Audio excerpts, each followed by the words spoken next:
Hey there, pioneers. Welcome to the Reflections Cast, designed to immerse you in teachings about goal setting, dream building, and all things dynamic living. Join us for inspiring conversations as we unwrap these topics and offer insights for seeking positive change in your life. Here's Season 2, Episode 2, The Conditioning Process. Well, hello, everyone. My name is Steve. And I'm Melody. And we are so excited to have you here for another episode of the Reflections Cast. We are going to be breaking down even more of this talk from Skip on goal setting and why people don't set goals. And before we get to that, I just want to make sure that we invite you all to leave us some feedback if you like the episode, if you're enjoying what you're hearing. It not only gives us some trajectory as to where we want to go with the episodes, what we want to talk about, but it also helps us out in terms of getting the word out about the show and getting other people listening in, which, man, that's our mission. We want to just connect people with these ideas as much as possible. So if you're enjoying it, leave us a like or send us an email or a voicemail on Spotify, whatever you feel like you can do. We'd greatly appreciate it. All right. So, Melody, I know that we've got some more things to discuss on this topic, but before we do, could you give us a little bit of a glimpse into Pioneer Circle yet again? Absolutely. We are having so much fun with the Pioneer Circle as we invite families and really anyone who wants to connect with our content of encouragement, our goal setting app, our monthly coaching calls with a specific focus on our next generation, our young people, as we resource them to live well through the changing of an age. And we just really believe that our next generation needs wisdom. They need community. They need stories. They need narratives that will capture their imagination and draw them in to participate and grow. They need consistent support and they need to be heard. And so we're just really building this space with the Pioneer Circle. And we're having so much fun with everybody who's involved with us. So if you would like to check it out, you can visit circleacamp.com/pioneers to check it out.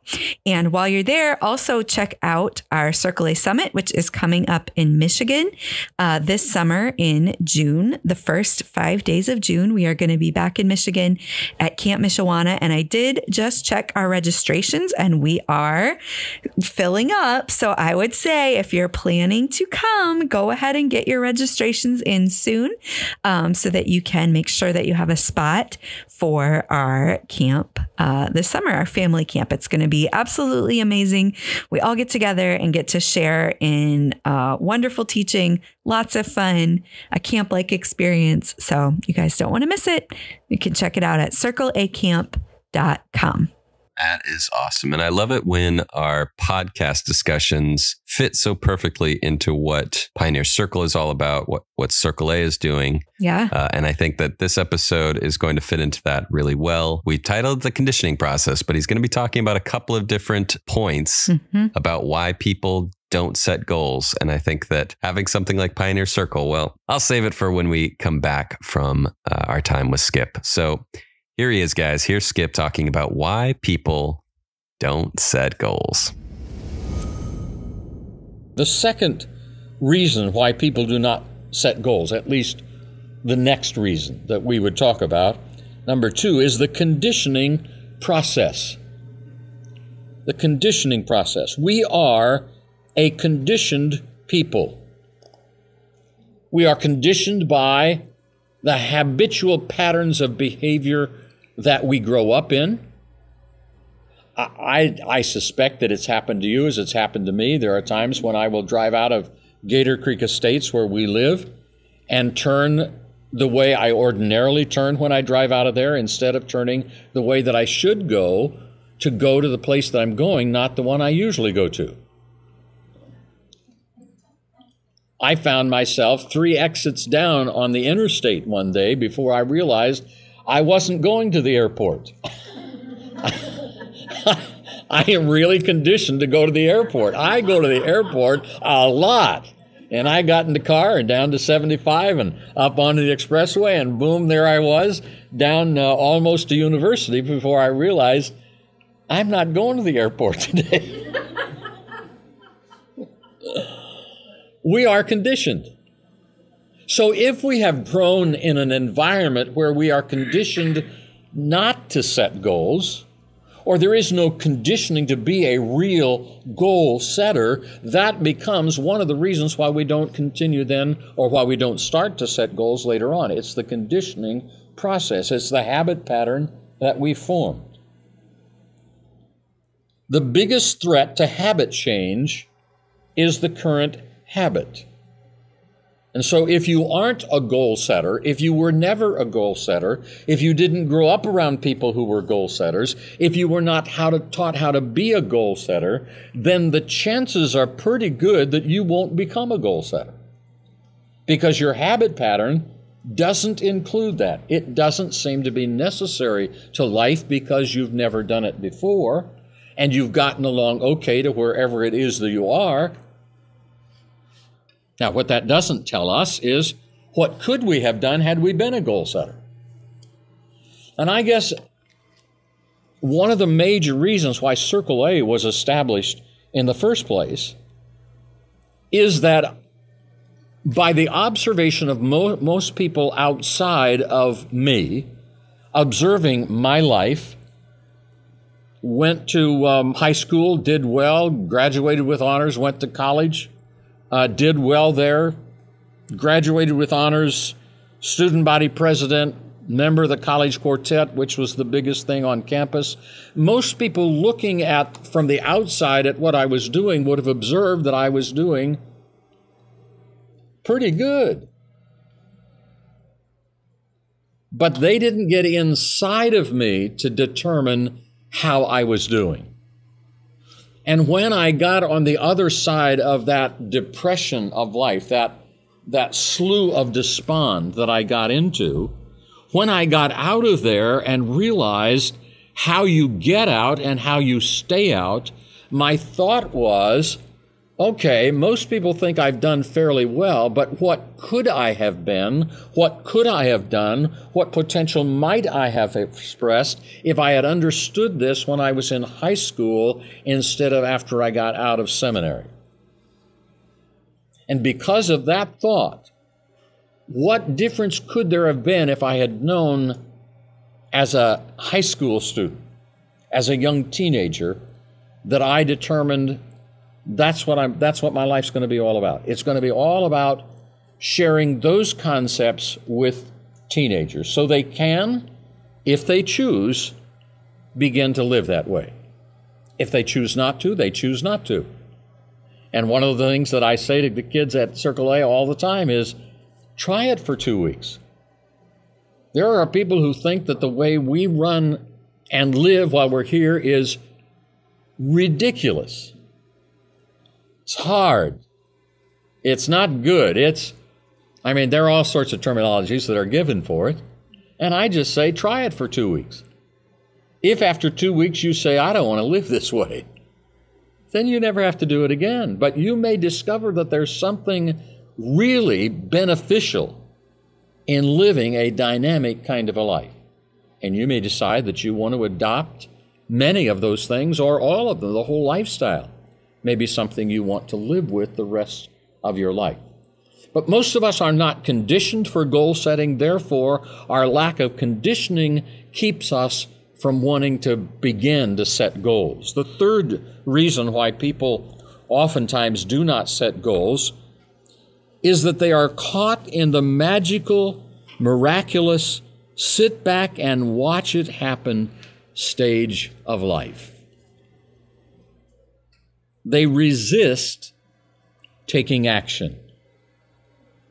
It's just by some sheer coming together of the forces of goodness, of the universe, of whatever it is. Sometimes they even bring God into the picture. Now, I believe that God is involved in the picture at all times. But I do believe that there are things that God expects and in fact demands of us. how frequently the scriptures put it in terms of, if you do this, God will do this. Husbands, if you forgive your wives, God will forgive you. If you don't, your prayers will be hindered. There is always an expectation on the side of God towards what we can do. Those things that we do don't justify us ultimately before God in terms of the debt of sin, but they certainly are an important part of the relationship building between God's children and God Himself. So to get caught up in this magical process, the miraculous sort of happenstance, that it's just kind of going to happen. If I sit back and just stay out of the way, it suddenly will come together. And if it's suddenly going to come together, why in the world should I then have to set a goal? I mean, if I set a goal, it's going to require action on my part. And action on my part fights against this just sit back and watch it happen. Miraculous, magical. I think probably the word here is more magical than miraculous. Miraculous is, for me, is a very important biblical concept, spiritual concept. Magical is not. So I maybe should just limit myself to being caught in the magical sit back and watch it happen stage of life without emphasis upon taking action, or at least resisting the taking of action. If I set a goal, it requires that I take action. If I sit back to watch what's going to happen, it doesn't require action on my part. Therefore, I may not set goals. All right, so that was our time with Skip for this week. I hope you enjoyed it. I certainly got a lot of notes out of it. I mean, I love this whole topic because it really does kind of get into the nitty gritty of what is preventing you from getting to where you want to go. And so he delves into a couple of different points this week. The first one is what he's dubbed the conditioning process. And he talks about how we are conditioned by these habitual patterns of behavior that develop really early in life through our environment, through our parents, how we grow up. And if there's no conditioning to set goals, it can be one of the obstacles that really prevents people from starting to make goals or even continuing in that goal process. Even if you've learned how to do it, you just feel like, maybe it's not for me. And so making sure that we're dedicated to having the right habitual patterns early in life is so crucial. Another point to that is that he says the biggest threat to habit change is the current habit. So if our existing habit is, this obstacle is not what we want, it can really get in the way of us changing. And if we haven't been conditioned as this goal setter, breaking from those established habits becomes really challenging.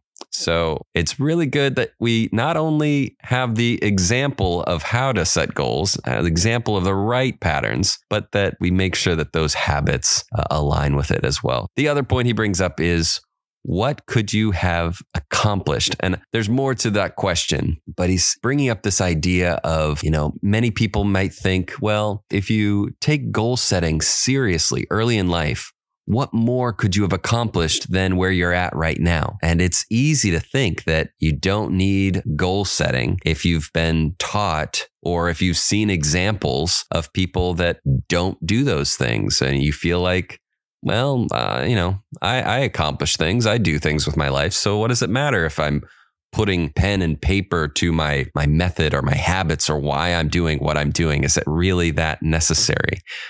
And it's crippling. It's so dangerous. So I'm glad that he brings it up as a reason why people, they just don't set goals. And then the third point that he makes about why people don't set goals is they get caught in this magical, mystical, miraculous, sit back and just watch it happen stage of life. And it makes people very resistant to taking action. Some individuals will just resist the whole idea of it, and they expect that life is just going to have this miracle, this miraculous occurrence that will unfold and provide for what they need. And he brings in the idea of, well, a lot of people will put God as that miraculous intervention of the status quo. Well, the note that I took down is, if God wants it, it'll happen. But that mentality assumes that God has no expectations for your life, which he makes a biblical case why that's not really true. He says there is always an expectation on the side of God towards what we can do. Those things that we do don't justify us ultimately before God in terms of the debt of sin, but they certainly are an important part of the relationship building between God's children and God himself. And I think that that's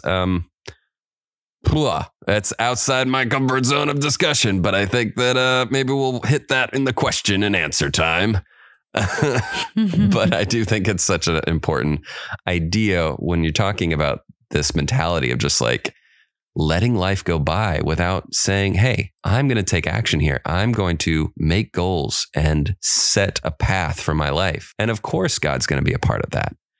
So another thing that he talks about is that goal setting requires that action. Setting goals demand a proactive step, which can conflict with this passive stance of waiting for life's magical occurrences, but is so necessary. And I'd love to hear Melody's thoughts on this as well, but I think that it is just so fundamental to living a purpose-filled life, to living a productive life, to not get stuck in that idea that I don't need to affect the world around me, that the world will just figure it out for itself. I think that's a very dangerous headspace to get into. So we'll get more into it in questions. But Melody, what did you think about this episode with Skips this week? Yep. I told you guys last time this is serious. He's getting serious about this stuff, and it might get a little comfortable. It might get a little challenging. Both of these things, really looking at who we've been conditioned to be, even as children, takes some deep diving, I think, for us. And I think it will lead to good, healthy growth, but it's not always comfortable, which is the entire point. And then this magical sit back and happen thing, man, it's a real thing.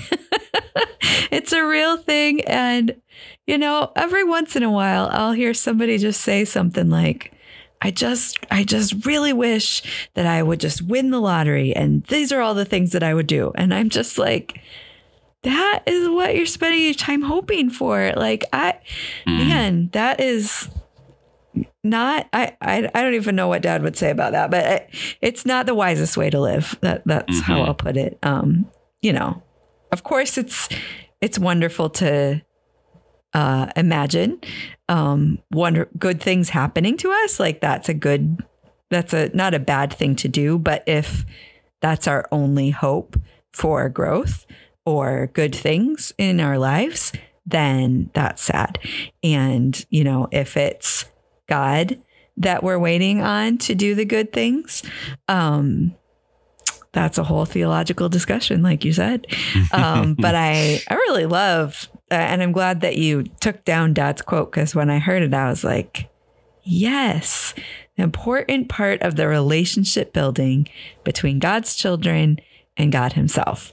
Yes, just like every parent wants to see their child grow into the person that they have been born to be, God wants that for us too. And this time on earth of building that relationship with him and following him in the directions that he's calling us, that's life. So, but he definitely just, directly speaks the truth about this. And I love that he could do that so well. I love hearing your thoughts reflected back, because it brings more thoughts to me about what I thought about this. But I wrote down Pokemon and parents to remind myself of the two things that what you said. came up with me. And obviously, I've got some kids now and they're into tons of different things. And my son is slowly starting to understand the world of Pokemon. Mm-hmm. And so the other day I saw a video where this couple, and I've got friends and even family that they love the lottery and they participate in the lottery, or they buy these sorts of trading card games with this hope that the big one will come. And this video was of a couple that had bought $100,000 worth of Pokemon cards. And they opened every single one on camera and had maybe about $9,000 worth of cards at the end of the day. Oh my word. That is awful. This danger of this controlling idea that it's all going to work out and there doesn't need to be any real work or effort or anything. It'll just happen. It's so dangerous. It's so dangerous. Yep. So, it's above my pay grade to get too deep into that, but it just reminded me of that video and just feeling like, no, that's not what it is. Yep. That's not what goal setting is about. Anyway, I'm sure that they do have goals and they are going to get those cards eventually, and they probably have the profit margin to deal with that loss, but I'm sure they understand the stats better than I do. Anyway, the other thing I put in is just parenting, and I was always interested in the history of families and genealogies and things like that. But as becoming a parent, I look into it far more in depth in terms of like, okay, how did this parent affect this child, and how did this child affect their children, and how does that lineage of or legacy of influence affect who the children become? And so this topic really hits hard on I wouldn't say the pressure, but the importance of what parents can do. Right. And so my first question kind of delves into that a little bit, but it is there any hope for those that didn't have that environment that promoted that goal setting lifestyle early in life? Dad doesn't really go into depth about what they can do. And I just wrote down, it says, it doesn't go into much detail other than that it's a reason why people are resistant to setting goals. Right. But I'm sure that there's plenty of people out there that didn't have that example, that didn't have that environment. That's what Circle A was all about, is creating that environment and creating that example. So what is the best hope for them, and where should they start in that process of developing those correct habit patterns and that correct mentality? Yeah. Is it start at the beginning of this this podcast series? Yeah. If you listen to this podcast series a couple times, I think it'll be in you. But other than that, no, that's a good question. I was thinking when I listened to Dad that I don't have that life experience. Like, I grew up living this stuff, and even I don't necessarily think I'm great at it just yet. Like but I always have, I always have set goals since I was a young kid, because that's just what we did in our family. And so I was thinking about I'm in the minority, not every family grows up certainly with as much influence as we did. And not every kid even has any of this in their life. So, but yes, of course there's hope. There's always hope. The more we learn about neuroplasticity, the more we realize just how much we can retrain our brains from any conditioning that we have experienced in our past. I'm gonna actually kind of maybe, I don't know, this might be a little bit of a curveball of a suggestion, but I think it could be a really powerful answer for anybody listening who is asking the question that you're asking. I recently read a book called The 7 Primal Questions by Mike Foster. And this book is all about conditioning, right? It's all about kind of what was built into you as a child. And I'm not kidding you. This book is probably 6 months of therapy in like a couple hours. Like, it's a very short book. It goes right to the core of your core, but I think for a lot of people can really unlock kind of what's holding you back. So I'm just gonna tell you guys a little bit about it. He essentially says that there are 7 primal questions that every human asks these questions. But one of these questions gets imprinted on us at a young age, and it kind of drives the course of our life. And it's kind of the lens through which we look at everything. And I think in the context of what we're talking about here with goal setting and growth, I think it would be the lens that we look at about our comfort zone, about the goals we want to set, about the person that we're going to become, all of it. So I'm going to tell you the 7 questions, but don't just listen to these and decide you've picked which one you are. You need to read the book. But the 7 questions are: am I safe? Am I secure? Am I loved? Am I wanted? Am I successful? Am I good enough? And do I have a purpose? Now, you might hear those and think, well, I ask all of those questions. And yes, we all ask all of those questions, but there's likely one of them that's been imprinted on you at a young age that is kind of the filter for the way that you view your life. And so it was a really interesting read for me personally, and it was a really interesting read for me as a parent. But I think to the question, I think the hope is really self-awareness, because when we are aware of, what's holding us back, or what our fear is, or what our comfort zone is, any self-awareness that we can find gives us the power to then change the wiring of our brain and essentially retrain our brain in new ways. And that retraining comes with content like this and community that's on the same path that you want to be on.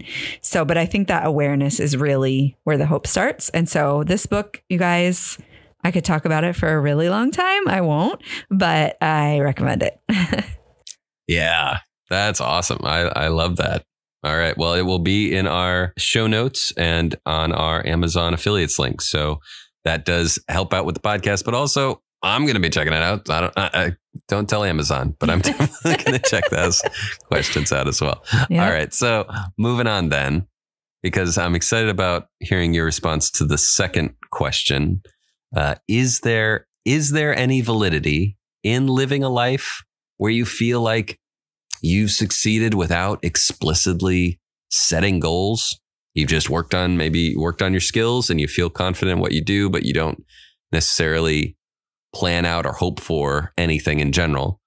And then the subsequent question of that is, what are the ramifications of allowing things to unfold, of living a life like that versus actively shaping your life through goal setting? Mm-hmm. An example I put on here is the idea of being diagnosed with a end-of-life medical issue. Something that when Dad was diagnosed, I definitely poured into lots of research about cancer and about survival rates and issues like that. And we just had a pretty significant case that, if anyone is familiar with YouTube, there was a major YouTuber who got cancer, and it was pretty bad. It can be life-threatening. But his mentality was, we're gonna go through the treatments, and we're gonna pursue this as hard as we can. And he has gone through full remission. He is cancer-free and doing really well in I would say, a short amount of time. But I could definitely see, like, if someone's just like, well, I guess when it's my time, it's my time. And here it is. This is the cancer. So this is the thing that's going to get me. Do I just lay back and let life happen? What's the right mentality. I guess I showed my cards a bit on that, but yeah. Anyway, well, that's even my question. Before you showed your cards, I would have already said, like, yes, of course, there's still validity in living a life where you feel like you've succeeded without necessarily explicitly setting goals. And I think a lot of people do live like that. And I think a lot of people do experience success without explicit goal setting. I do think we've talked about Carol Dweck before, I believe, on the podcast, but the book she wrote, Mindset, which talks about the difference between a growth mindset and a fixed mindset. I think a lot of people are born with a growth mindset, which is essentially you believe that you're continually able to learn and grow, versus a fixed mindset, which means you feel like once you become an adult, you know you're not going to learn anymore. You're just going to be that person, and your personality isn't going to change. Your likes and dislikes aren't going to change. You're just the person you are, and you're going to stay that way. And some of that is like very deeply rooted into personality and conditioning and lots of things that are, not even necessarily under our conscious control. And so I think people with a growth mindset specifically can live a successful life without necessarily going through this process. I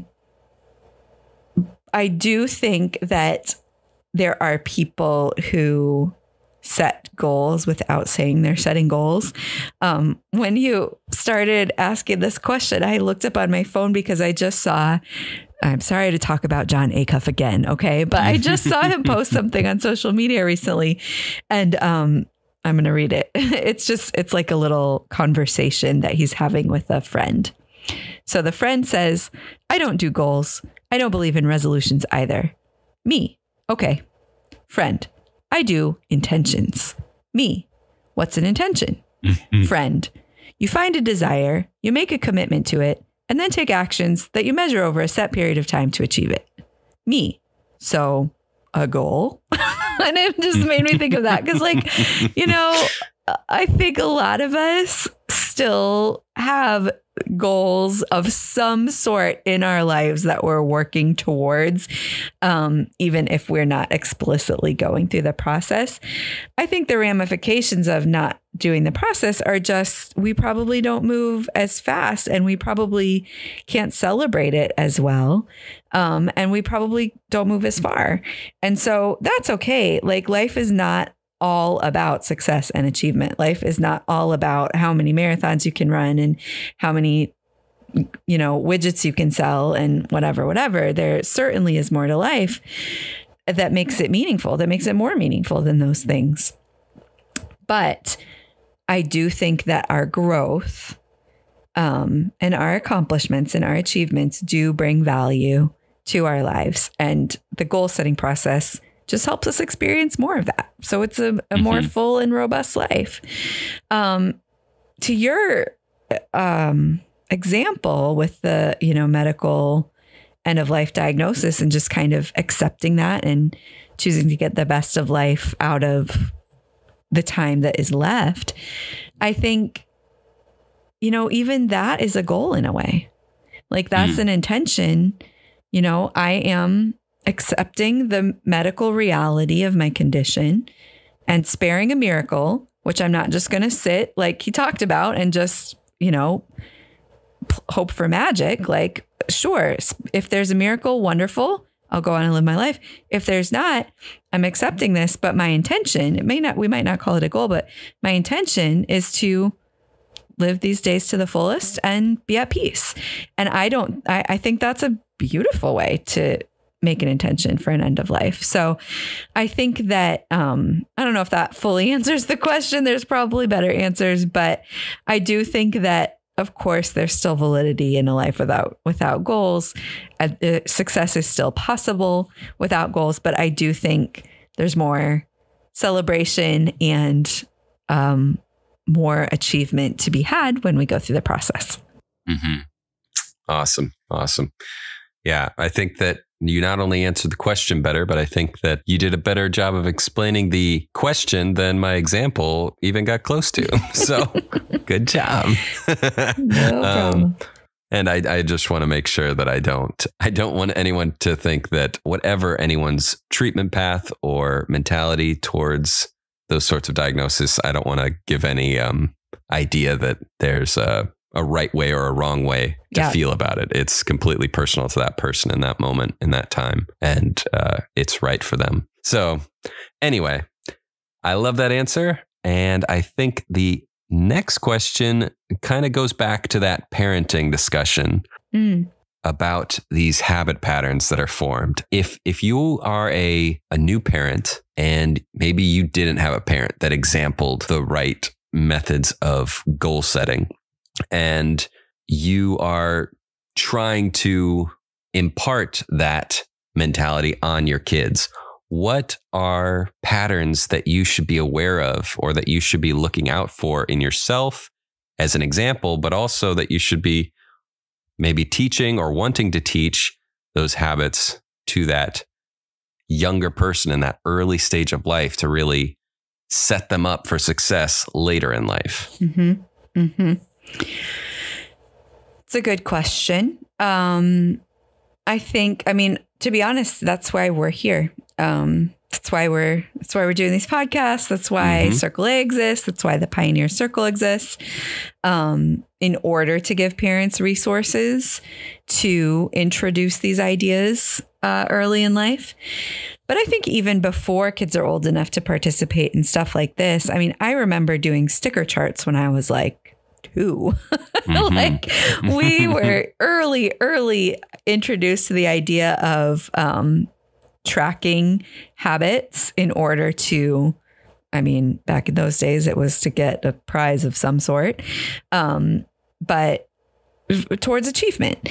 And so, we would get paid for good grades on our report cards. We would, set goals. We started setting goals really young, with accountability. And so I think there's, I would love for you to explore that a little bit more, because I know that you would get all the stickers, not for the prize, but to see the line full of stickers. Yeah, I'm just thinking, I don't remember any prizes that I got. I know there were prizes, but mostly the prize was seeing my lines of stickers. You are 100% right about that. And basically the app that I use to track my habits today is essentially a sticker chart. So not really, but that's what it still reminds me of, because there's little circles for every day that are green or red based on my accomplishments of my habits. So, but yeah, we were introduced to it really early and consistently and with accountability. It wasn't just an idea that our parents threw at us and then didn't follow through. Like they did follow through. So I think we can do stuff like that with our kids. We've done different things over the years with our kids. We've had sticker charts. We've had apps. Right now we use the Every app, and the kids read their goals every morning and every night. So we're instilling the idea pretty consistently with accountability. I think the accountability is a big piece of it. I think also just our modeling, if they see us doing it, then they're going to feel like that's normal and good. So, I do think, as aware as I am with my kids of instilling these things in them, I am equally as aware to not push too hard in any of these spaces, because I don't want their worth to feel tied to any sort of success or achievement. I don't that book, The 7 Primal Questions that I talked about, it's interesting because these imprints that happen in early life are very frequently happen, in the family. And so at the end of the book, he has just a couple pages of parenting advice. And he says, the best thing you can do to prepare your kids to be healthy, functioning individuals is to answer all of these questions with a yes as often as possible. So I'll tell you guys the questions again, in case you're wondering. The questions are, am I safe? Am I secure? Am I loved? Am I wanted? Am I successful? Am I good enough? And do I have a purpose? And so anytime that we can answer those questions with a yes for our kids, I think we're building health and stability in them so that they will want to grow and so that they will not be maybe held back by some of the things that we're held back by. So I think, as important as it is to teach our kids habits and goal setting and achievement, it's equally important to teach our kids, you are loved, you are wanted, you are worthy, you have a purpose. Like, it's equally as important to build that into them. And I think that when we do that, we're setting them up for becoming the people they're created to be. Awesome.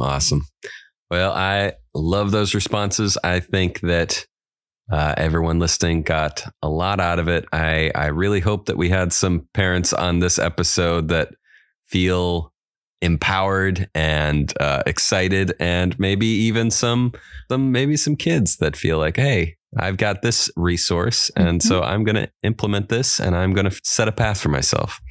So anyway, I love the episode. I loved what Dad said, and I really appreciate your input, Melody, and thank you for answering my questions. I think everybody got a lot out of it. And so with that, I just say thank you. Yeah. Thank you as well. This was a good one for sure. And thank you guys for listening. Thank you for joining us on this journey with the Reflections Cast. Remember that your support means everything. So if you enjoyed this episode, don't forget to hit that like button, write us a review, or leave us a voicemail. And please share this episode with friends or family or anyone that you think might benefit from our discussions. We believe in you, and we are committed to helping you thrive on your journey of discovering all you were created to be. Until next time, keep reflecting, keep growing, and pass it on.